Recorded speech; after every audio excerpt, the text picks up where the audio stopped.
entertained? Are you not entertained? Is this not why you are here?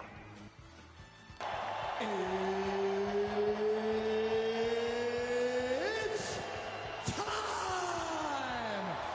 New Day with SSJ is presented by Walker Medical Linen Services, locally owned and operated, and HLAC certified, meeting the highest industry standards. Walker has partnerships with hospitals, surgery centers, and medical clinics in and around the metro area. Walker Medical Linen Services in Kansas City and online at walkermls.com. Kareem Hunt in the backfield. Give it to him. Hunt running hard. Cuts it inside for the touchdown. Wilson in the pocket. In trouble again. Outlet to the outside. Freiermuth makes a move upfield. Loses the ball at the end of the play. Kansas City jumps on top of it. Mahomes out of the pocket. He got Kelsey wide open. Mahomes to Kelsey. Touchdown Chiefs. Mahomes rifles. Touchdown. Boom. He hits Watson for the score. Congrats to the Kansas City Chiefs with another big win on the road. The Chiefs clinch the #1 seed in the AFC. They get it done on Christmas.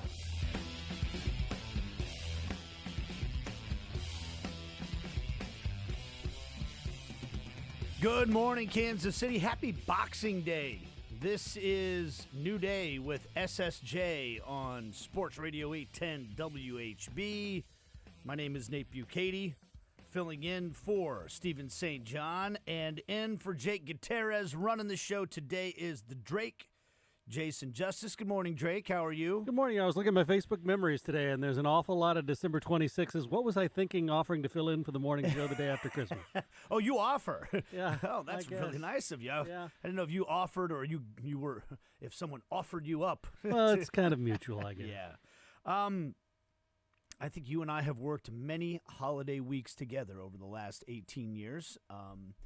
And there is a part, we do a big Christmas gathering at my sister's house on the evening of Christmas. Aunts and uncles and cousins and nephews and all that, and tons of people at the house, and it's loud and it's fun. But there's a little thing hanging over it that is, you're doing a show tomorrow morning, buddy. But it's a fun show because you get to talk about the #1 seed Kansas City Chiefs taking care of business again. And because now that I don't do this show full-time anymore, I actually really look forward to the days where I'm in for the whole day and I get to catch up with a bunch of people that I don't get to see like I used to on a weekly basis. And with that, I'll lay out the menu of the show today. Joe Valerio is going to join us here in about 25 minutes from now to talk Chiefs and NFL. I haven't spoken with him in a while, so I'm looking forward to that. Our buddy Mike DeCourcy, who usually comes on to talk college basketball, and we will talk some college basketball with him, but he's also a big Pittsburgh Steelers fan.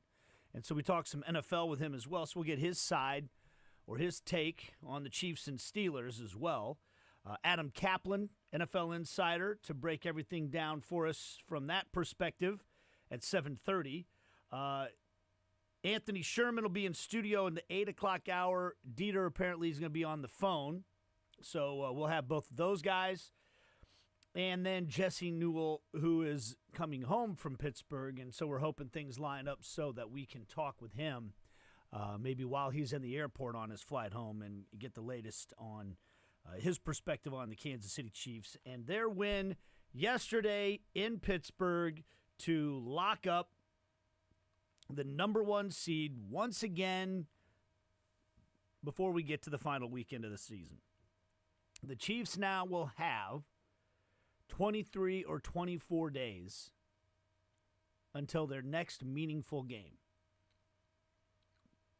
In a week and a half, they'll close out the regular season in a game that doesn't matter at the Broncos, like they did on the day of Patrick Mahomes' first start in the NFL, when they already knew what their seeding was going to be.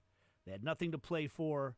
Alex Smith rested that day, and Patrick Mahomes went out and showed the world what they were in store for when he went out and had a great game against the Broncos that day. Patrick Mahomes will not be playing I do not believe I would hope not. in this game. Maybe a quarter. Maybe treat it like a preseason game. I don't know. Maybe nothing. Maybe ball cap and clipboard for Patrick Mahomes, and for Travis Kelce, and for Chris Jones, and anybody else who's carrying any kind of knock. And I know every NFL player is banged up by this point in the season, but you get the idea. The Chiefs, if anyone needs rest, they will get it. And they will get plenty of it. The Chiefs were 3-point favorites going into the game. Vegas has finally come around going into last week to the idea that the Chiefs actually are the best team in the NFL. And the Chiefs went out and they took care of business. Patrick Mahomes is now 4-0 in his career against the Pittsburgh Steelers. And if the numbers are correct that Jake looked up for me, and I looked up as well, I can't blame it all on Jake if we're wrong. Patrick Mahomes now 4-0 against the Steelers, including a playoff win. And a touchdown to interception ratio of 17-1. I told you on Monday and Tuesday that I thought the Chiefs were going to win this game, and there were two big reasons. One is that for whatever reason, Patrick Mahomes destroys the Steelers. Like, I know he beats everybody, but he destroys the Steelers. Did you hear those numbers? 17-1. He had 3 touchdowns, no interceptions in this one. And the other reason, yes, Russell Wilson is better than what they've had in Pittsburgh as a quarterback. But I did not believe that he is what he once was. I still don't believe that. And I believe a lot of it's because he's not as mobile as he used to be. And I know that Nate Burleson was talking a lot during the broadcast. He's still got juice in those legs. And he had a few runs in the game. 6 carries for 55 yards and a touchdown, actually. So you look at it and say, what are you talking about, Nate? He's not as mobile in the quarterback as he used to be. I'm just telling you, he had some runs. Most of those runs happened because there was an opening. Because when he dropped back to pass, the middle of the field was wide open and he could just run forward right down the middle of the field. Yes, he has enough juice in his legs still to do that. But he got sacked 5 times in the game. And I thought on a few of those sacks, a younger, more mobile Russell Wilson would have been able to avoid those sacks. And the Chiefs sacked him 5 times without Chris Jones. So 2 of the things that I really thought would come into play in the game absolutely came to play in the game. And I feel good about that because I'm not always right on things, but I felt strongly about that going into the game. And the Chiefs won this game in Pittsburgh comfortably. And we'll have a bunch of revisionist history again, maybe, about how people thought that was the case going in. And, well, clearly the Steelers, they've lost 3 in a row. There'll be all kinds of reasons for it. But this was, the pregame show, people were picking the Steelers on the show. Most of them were picking the Steelers. The Chiefs were a 3-point favorite in this game. This was not supposed to be a 19-point victory for the Kansas City Chiefs, and it was. And maybe, just maybe, with the last couple of performances against teams that are above 500, that were convincing, maybe people will start to say, okay, no, the Chiefs are really good. The Chiefs are Super Bowl worthy. I continue to be amazed, not by the fans, the fringe fans, as Kirk Herbstreit would say, who discredit the Chiefs and call them lucky and say it's the refs and all these other things. That doesn't surprise me. But what does surprise me is how many people that work in sports have said things like that this year. And the phrase that I feel like I've heard the most, at least the one that really has been sticking with me lately, that I feel like we've heard a lot.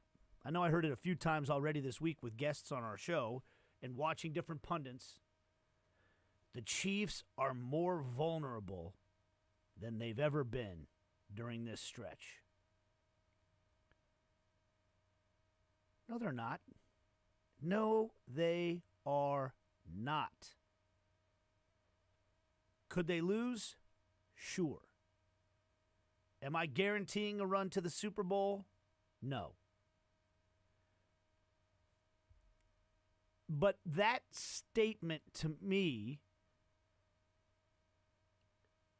is the kind of statement you make when you, A, don't remember things very well, and B, when you don't understand what winners are. And that's the part that surprises me when I hear it from people that work in this business. And maybe it's just said to get reaction, get people wound up, be edgy, pick somebody other than the team that that's lost once in the last calendar year. Oh, who would do that? A few.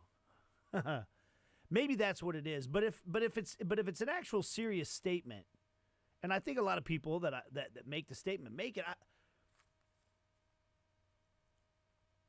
I don't know much about winning from a first-person standpoint. In other words, like, I've never won much as an athlete. But for 30 years, I've been around a lot of winners and I've been around a lot of losers. And I've studied them all closely. And I've talked to the people involved and on both ends of the equation. And these Kansas City Chiefs are winners. They win games. And it might sound simple, but it really is that simple. We can get into all the reasons why, and there's a lot of them. But the end of the day is they know how to win. They know what it takes to win. They believe they can win.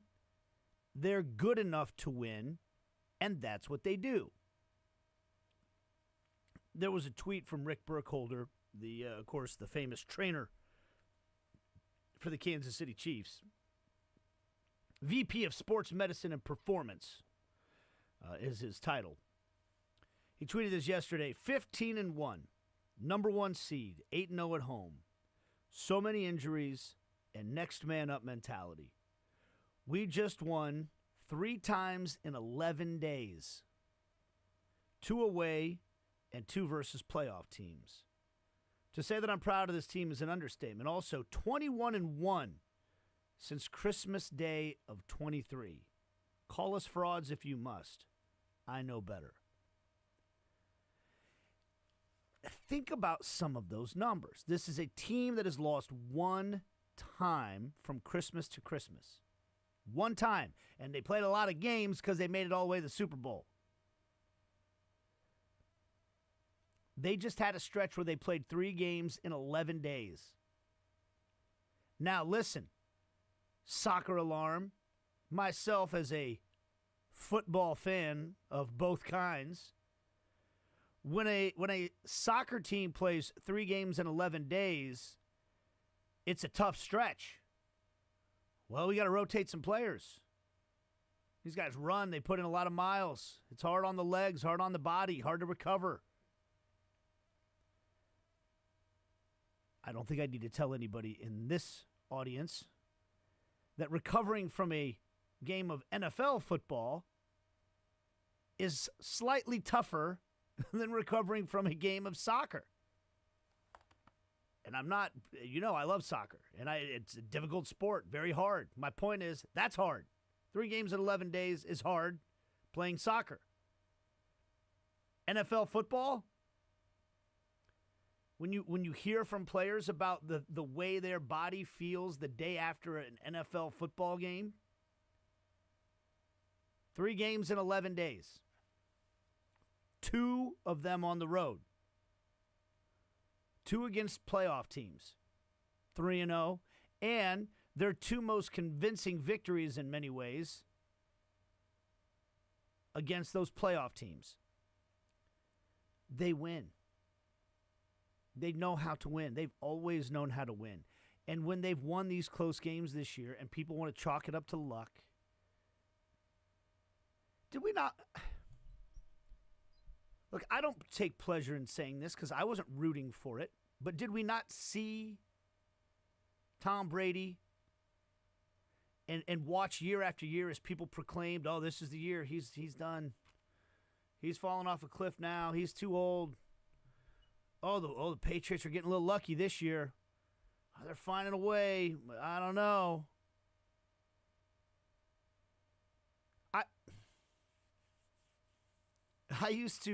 I'm not proud of this. I'm not. I'm like, there's a lot of things I'm not proud of in my life. But as a goofy, hardcore Kansas fan, when Bill Snyder came onto the scene, I was one of those people that had every reason to discredit what was starting to happen in Manhattan. No, they're not playing anybody.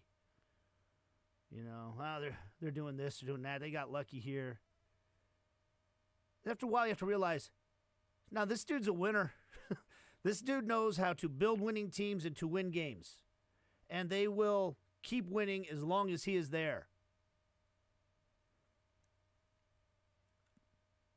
This team was worse at this time last year than it is now. When I hear like they're more vulnerable than they've ever been. This time last year, the show that I did here on December 26th last year was after the Chiefs looked completely lackluster and lost to the lowly Raiders at home. And I sat here and said, unless something major changes, this team is not going to the Super Bowl.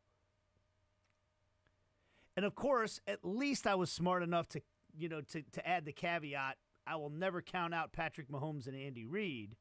But as I look at this team, that's not a Super Bowl team. They did change a lot.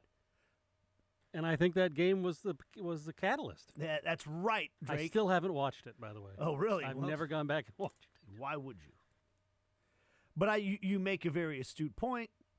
That game made them recognize a couple of things they needed to change. And as winners do, they made those adjustments. They took advantage of their strengths. They played to their strengths, which was their defense last year in many ways. And some guys stepped up and played their best football of the year when it mattered the most. And is there any reason to believe they're not going to do the same thing this year? I mean, they've done it over the last 2 weeks when they needed to win these games because the pressure was being put on by the Buffalo Bills. They went out and they won these games. And they made big plays. Russell Wilson was sacked 5 times, and the Chiefs, with their reworked offensive line, did not allow a single sack, even with T.J. Watt out on the field. Juwan Taylor, I think, got 3 holding penalties. I remember 3. There might have been more. And you know what? Nice work, Juwan. Seriously.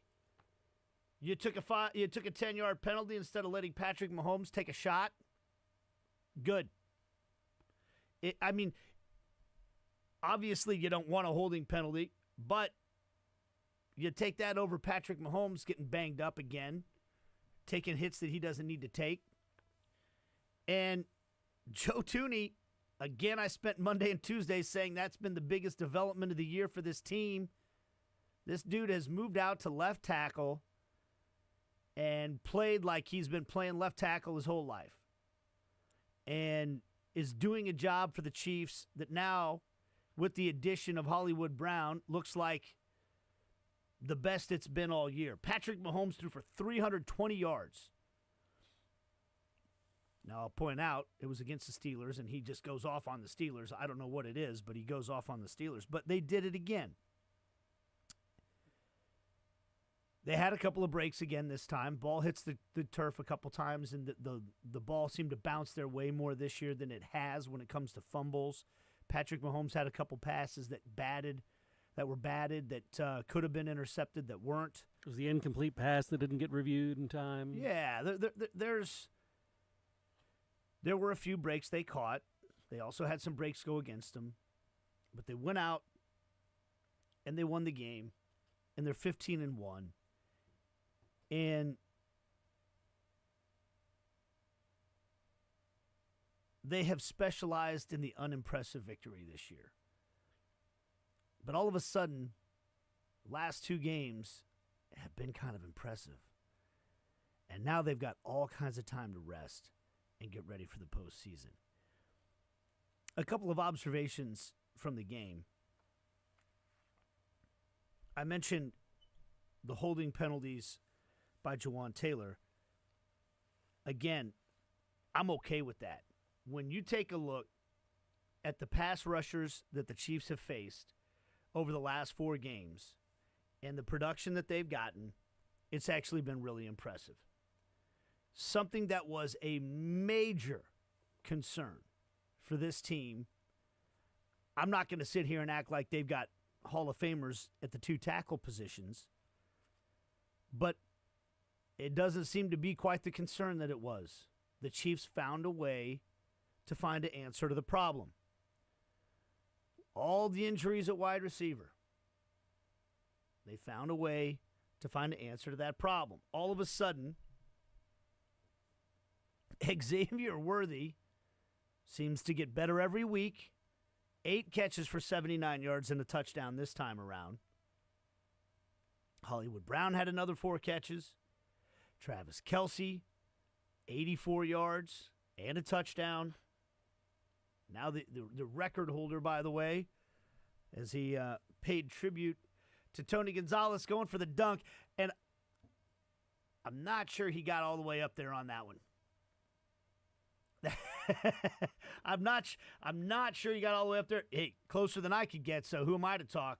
But Killer Trav at 35 years old, I don't think quite had the elevation that he did maybe when he was 25. But he took the personal foul. They did get 3 taunting penalties, or what do you call it, unsportsmanlike conduct penalties in the game. Worthy flashing the piece. I'm sorry. I don't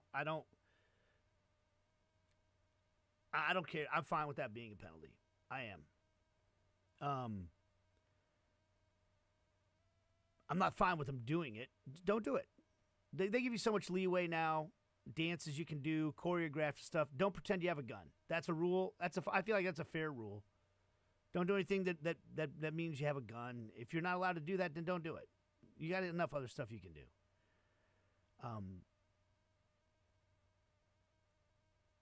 I guess, does anybody have a problem with Travis Kelce doing that and taking the penalty? I mean, they made the extra point on that one anyway, so it didn't matter at the end of the day, but I don't. I'm fine with that one. That's a history. That's a tribute. That's paying tribute to another great player that you're breaking his record. I don't have a problem with that one. And then Hicks, standing over Pickens. By the way, Pickens caught the one deep ball, and where, the classic Russell Wilson dropping it in the basket. Really good coverage by McDuffie on the play, too. But outside of that, he had 2 catches on the day for 9 yards. And he's the one who took his helmet off, too. Oh, yeah. And did not get penalized for it. Yeah. As he was walking off the field. After another his body language, my gosh. That's an interesting player to have on your team, man. I like so much about the culture of the Steelers and Mike Tomlin. It's weird how they have wide receivers. They seem to have wide receivers that just have terrible attitudes. I don't know. But we're going to take a break so we can get Joe Valerio on here. I want to underscore that this 15-1 Kansas City Chiefs team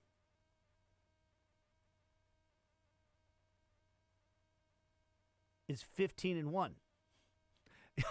I want to underscore that. They are 15-1. Every other team in this league is trying to catch them, is trying to become as good as them.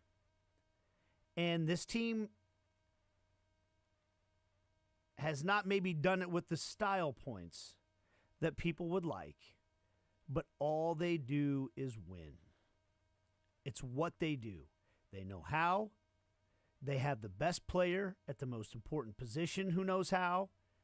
They've surrounded him with other players that know how, and young players who are learning how from all the adults on the team, and a coaching staff that knows how.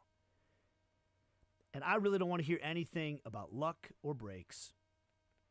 When they've had their fair share of injuries, they've had their fair share of players that didn't pan out the way that they thought they would, but they find a solution to every problem, and they do enough to win the games. And now they get the reward of having basically a bye week in week 17, or week 18, I guess it is technically now, and then a bye week in the first round of the playoffs.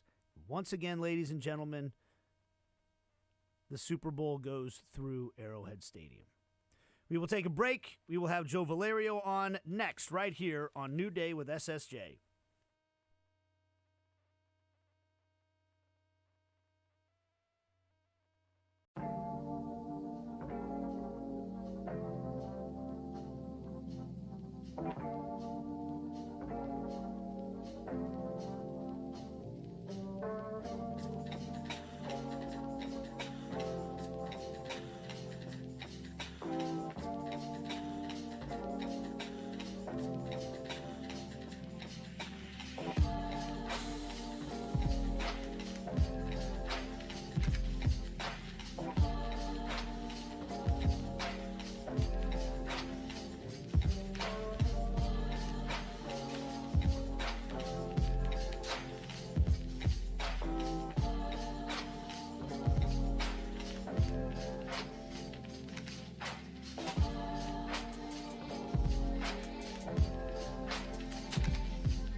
All right, let's talk some Chiefs football. The number 1 seed, Kansas City Chiefs, with our man Joe Valerio. Good morning, Joe. How are you? Nate, it is great to be with you, my friend. Happy holidays, buddy. How's everything going? Man, great. I was just saying at the start of the show, one of the things that I look forward to the most when I get to fill in for Steven on the show now, I still come in a couple of times a week, but then I only get to talk to some of the guys that I've been getting to talk to for weeks and weeks and weeks for years and years now. And so now I get to actually catch back up with some of you guys. I haven't been able to talk to you for a while. How have you been? How are things? I love it. Things are great. I mean, you look, for the Chiefs fans out there, could they really ask for a better Christmas present than a pretty nice whooping on the Steelers? Now, I know the Steelers are struggling a little bit and they're sliding, but hey, that was still a big game on the schedule.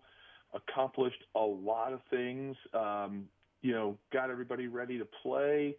Or Randy had everybody ready to play for a big game on the road with 4 days rest. I mean, it just showed a lot about this franchise, right? And it showed a lot about the grit of this team and where they are and the sort of the momentum that are going to need going into the playoffs. So I know Chiefs fans have to be excited. I know I am. I mean, I can only imagine being a player in a situation like this right now, Nate. I think it's fantastic for the city and it's fantastic for the team. Okay, you mentioned being a player. I want to get the player's perspective on this now. Look, I realize that the game is not the same. The current game of NFL football is not the same as the one that you played in terms of the style of play, the physicality, the protocols when it comes to injuries and practices and all that are different. But it is still an incredibly violent sport at that level especially, and a tough sport.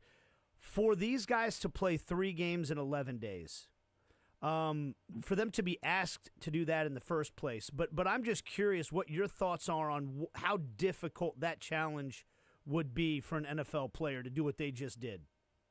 Yeah, it sounds like I'm speechless, right? I am. I mean, I am, and I don't even mean it just because I'm a former player and I'm trying to pat myself and my former colleagues on the back, but it is a lot to ask to play a very physical game like football in that amount of days. I mean, I think what a lot of these NFL players feel right now is what it's like to be a hockey player.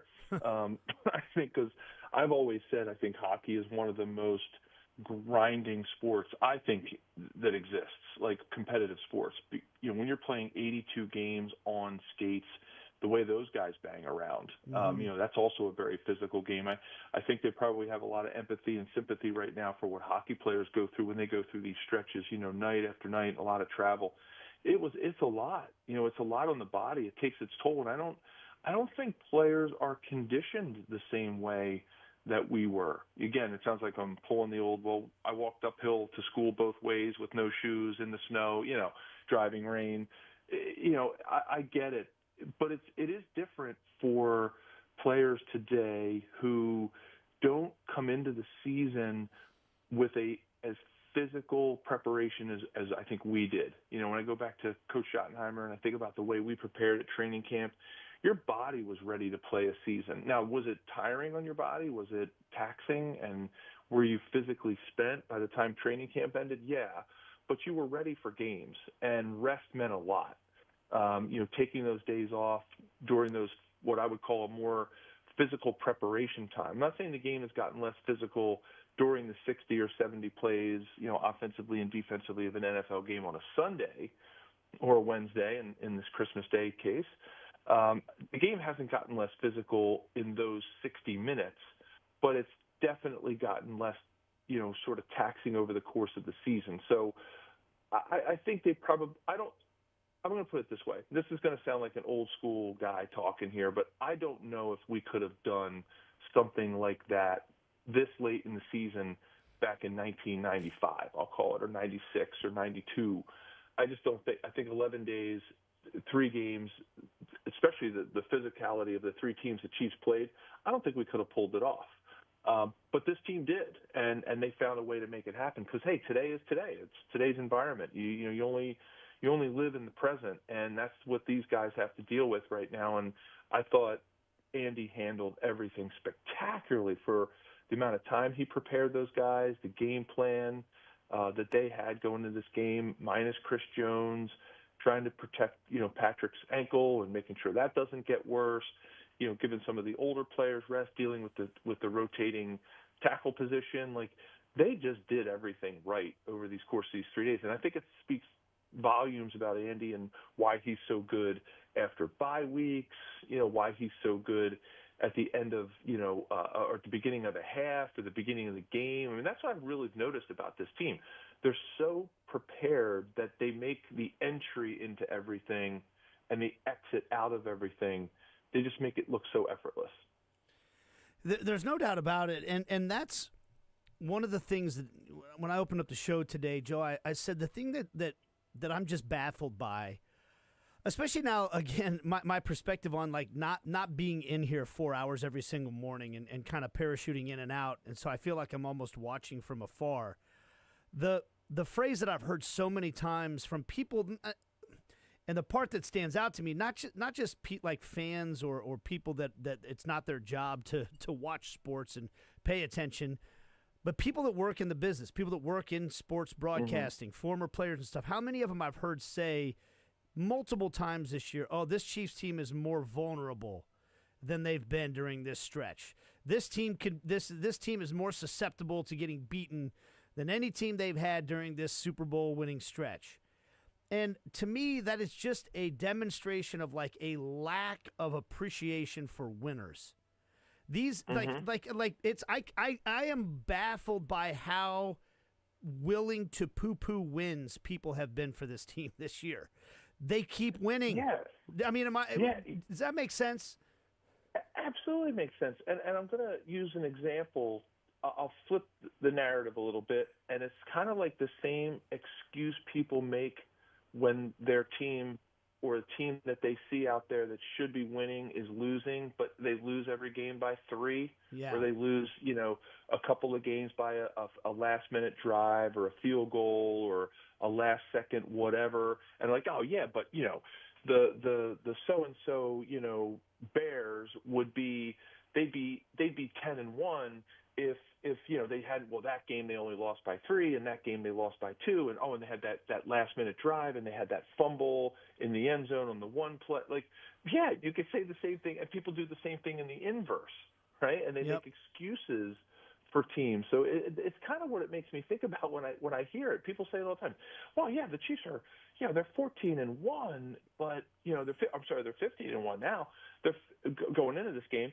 Like they're 15-1, but there's always the big but, right? It's like, but they only beat this team by this team and only by this team by 3, and that last minute drive. Well, guess what?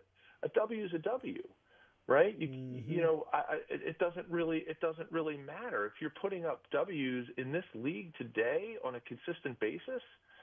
Look at the bottom half of the league that isn't winning games consistently, and I think I don't know what it is, Nate. I don't know if it's just people don't like winners. I'm sure you saw, and everybody saw, and especially in the media, you probably saw this happen when the Patriots went on their run, right? Yep. Everybody just starts to hate a winner because they kind of they're longing for parity, right? Even the objective football fan, they're longing for that kind of parity. They don't want to see a dynasty because to them, I guess it gets a little boring, but listen, boring wins, right? You hear a lot of coaches say that all the time, right? Hey, we want to be boring. I'd rather have 15 wins and be boring than be 8-8 going into this stretch and be exciting. I'd rather be there because that's, at the end of the day, that's what it's all about. It is kind of bizarre that people will make the same excuses for teams winning that sometimes they will make for teams that lose and lose closely. We're visiting with Joe Valerio. I want to touch on a position that you understand as well, because I said on Monday and Tuesday, to me, the biggest development of the season has been Joe Thuney's movement out to left tackle. They clearly didn't want to do it. They tried to do everything they could to avoid it because he's an all-pro left guard. But here he is Once again, Patrick Mahomes has a game where he does not get sacked. Chris Jones tweeted last night, Joe Thuney, a effing dog with several G's. I don't know how many G's are in the word dog. But that's obviously high praise from an incredible defensive tackle, and I'm starting to see people try to really give Joe Thuney love that he deserves for this. Can you describe for our audience how impressive and why it's so impressive for him to move from left guard to left tackle and perform at the level that he has? It's and I'm saying this from one fool to the other, right? The fraternal order of offensive linemen. I am pulling that old acronym out. It is incredible what he's doing. And I'm not just being an O-line homer and a Chiefs homer. It is so different. I mean, I'm trying to give analogies for people. It's like somebody who's 6'5" going in and playing center in the NBA after you've been playing like point guard, shooting guard, or power forward, and then going in and trying to play against like Shaquille O'Neal. I'm not saying that because of the physicality of it, anybody can go in there and be dirty or cheap or whatever if they want to try to get a rebound on a big guy. But that's what it's like. I mean, there are so many analogies we could draw. It's like having your goalie go out and play defense in hockey, ice hockey, right? It's like it is. It really is, Nate. It is so different. The footwork and the techniques are there.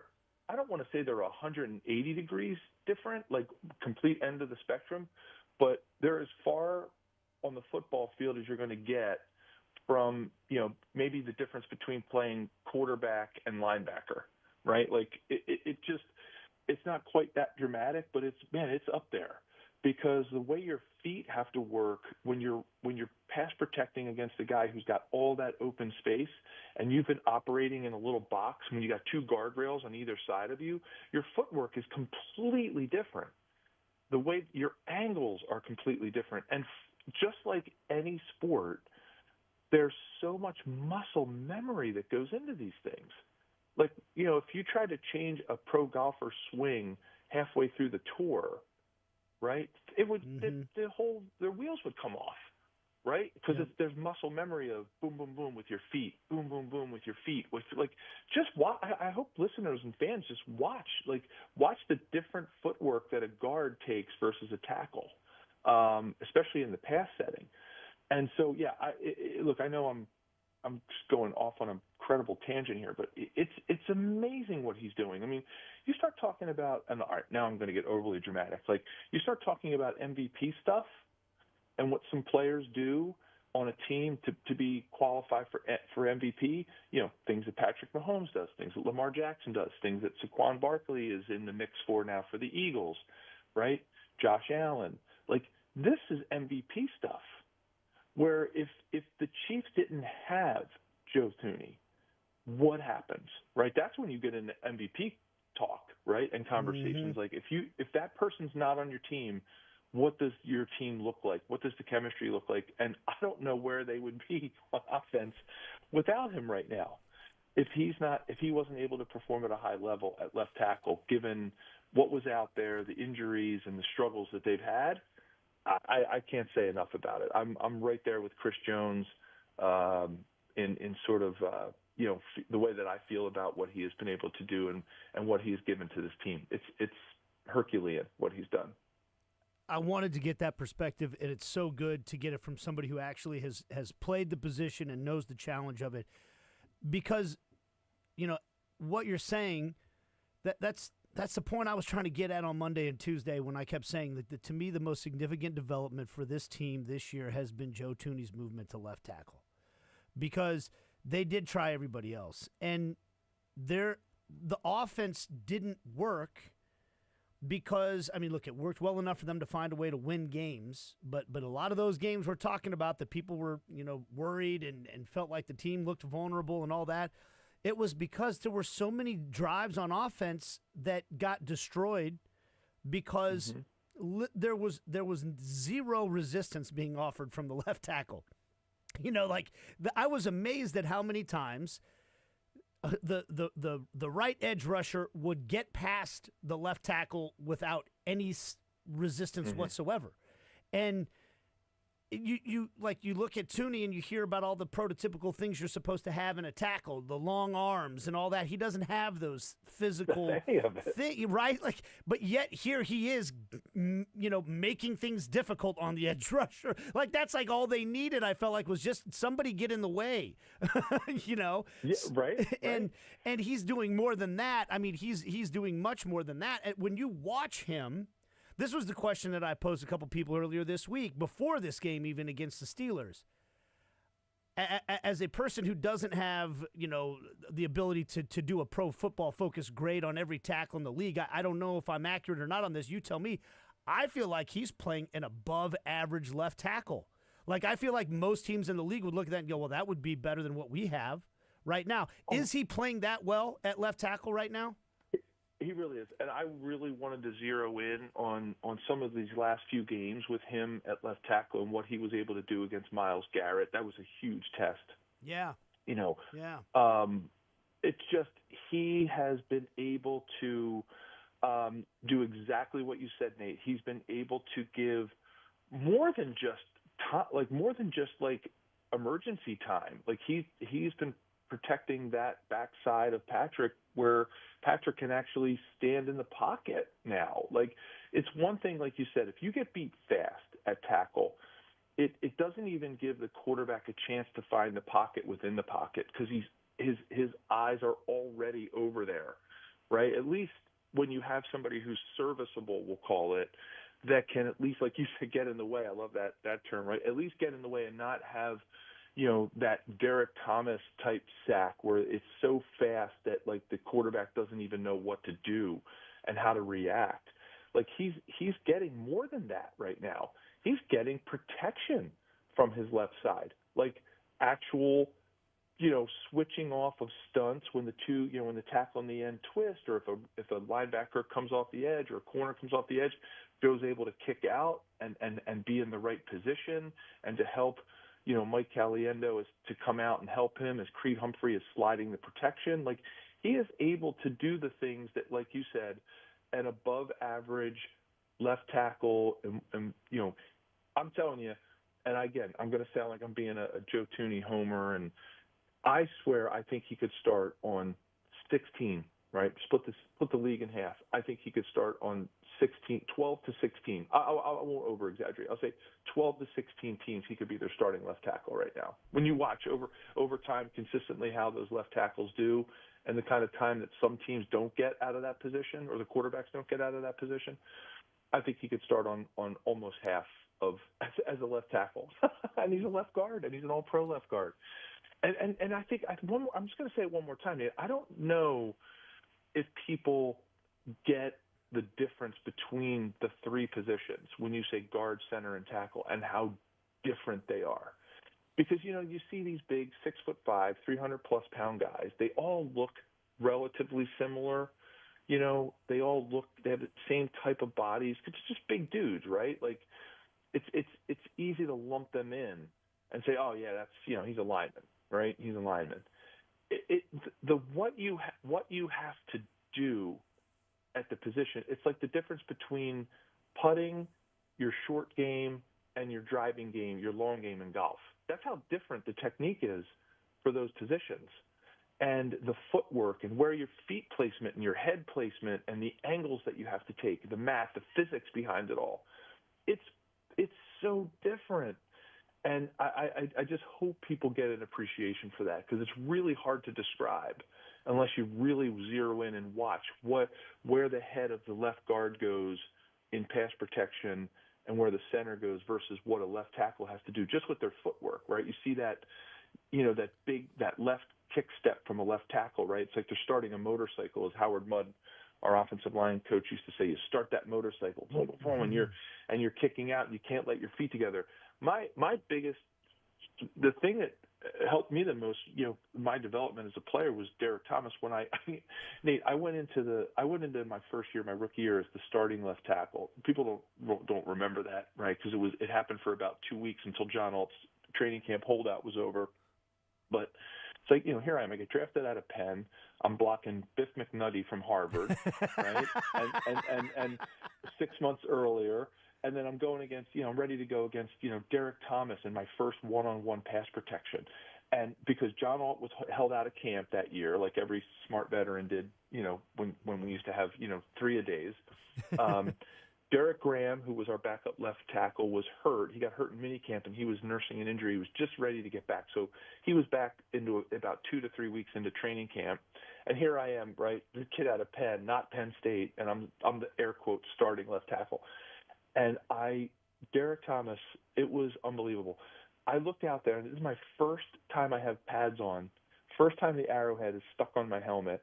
And I look out there, and there's Derek Thomas. I'm like, what am I doing? What am I doing here? And so I try to go back to like my college education. I said, all right, well, force equals mass times acceleration. I'm pulling like physics formulas out, right, of my textbook.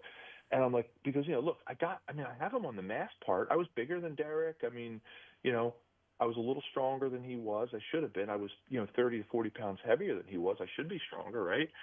Oh. Yeah, but there's a part of the equation where it's force equals mass times acceleration. They're clocking me on a calendar, and they're clocking him on a stopwatch when he runs the 40.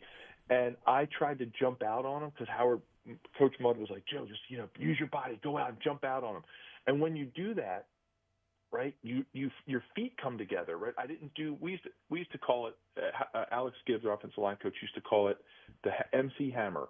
If you ever saw MC Hammer slide across the stage, yeah, and he goes, and can't touch with those this, big baggy pants on, yeah, 100%. Exactly. His feet never come together, right? Yeah. They slide out there, and his feet go, boo. And like I used to teach the kids that when I was coaching O-line. Well, guess what? I forgot every bit of that technique, and my feet came together, and Derek was rushing upfield because I was trying to jump at him, and I just completely forgot my technique. And when my feet came together, he saw it in that instant, and he rolled right over me. He literally put a footprint on my chest, and he walked over, and he touches the bag because no offense to Derek, but like a third grader could knock a guy over who's 300 pounds when their feet are together because you have no leverage, right? And Derek, he put his hand out, he picks me up, and he goes, first of all, he said, "Welcome to the NFL, rookie," which every veteran has to do. But he said, I'm going to teach you why that didn't work, what you did, and then we're going to work on it. And I'm telling you, Derek Thomas worked with me every single day of training camp. He was unbelievable. What a teammate. He was an incredible friend and just because he wanted everybody to be better. But anyway, long story long, if you don't have the right technique, it can be disastrous out there. And if you don't have that muscle memory to teach you how to do that footwork, it can be a disaster. And Joe Thuney right now is doing everything right when it comes out. I think the Chiefs are in a dilemma. With these bye weeks and these off weeks with, having locked down home field, I'm really curious and eager to see what Matt Nagy, Andy Reid, and Andy Heck do with that position going into this stretch. They have a dilemma on their hands. I really do. I think it's almost, I would go as far to call it the left tackle controversy, because they're going to have to figure out how to best put out the best product that needs to go into the playoffs. So, that's something to open up in this little bit of time that we're going to have with, watching probably not a whole lot of starters play against the Broncos and then have these bye weeks. That's I think, going to be the biggest dilemma the Chiefs face going into the playoffs. Yeah, I guess I assume you're kind of referring to the possibility, that eventually Humphreys comes back and, then maybe you have a chance. To me, stick with Thuney. It's working. They played their best game since he's been there. Caliendo's doing fine at the guard position. I would not mess with it and hope for something else. But we'll cross that bridge, I guess, when we come to it. Joe, Merry Christmas. Thank you so much for the time today. Have a Happy New Year. And I don't know when I'll get to talk to you again, but we'll be in touch. And have a Happy New Year. All right, pal? I hope so, Nate. You do the same, my friend. Have a great one. Happy New Year to you and to you and all yours. And it was great to catch up and super excited about the playoffs, and it was great to catch up with you. Absolutely. That's Joe Valerio. Great insight about the challenges of playing that position at the level that Joe Tooney is after I mean, he's played tackle sparingly over the years, so this isn't the first time he's done it, but still, it's not his position. And he's gone out and he's doing the job for the team right now, and the Chiefs all of a sudden have had 3 consecutive games that really haven't been that close. You know, for all the nail-biting wins, for all the last-second field goals, they've now beaten during that 11-day stretch. They beat the Browns by 14. They beat the Texans by 8. And they beat the Steelers by 19. And that Texans win, they kneeled the clock out. Kareem Hunt took a knee. They were going in for another score and knelt the clock out. So it was not as close even maybe as the score would indicate there. And then they win this one by 19 points. So the Chiefs are the number 1 seed, and we'll be back after this on Sports Radio 810 WHB.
That's right. The Kansas City Chiefs have a bye to the first round of the playoffs.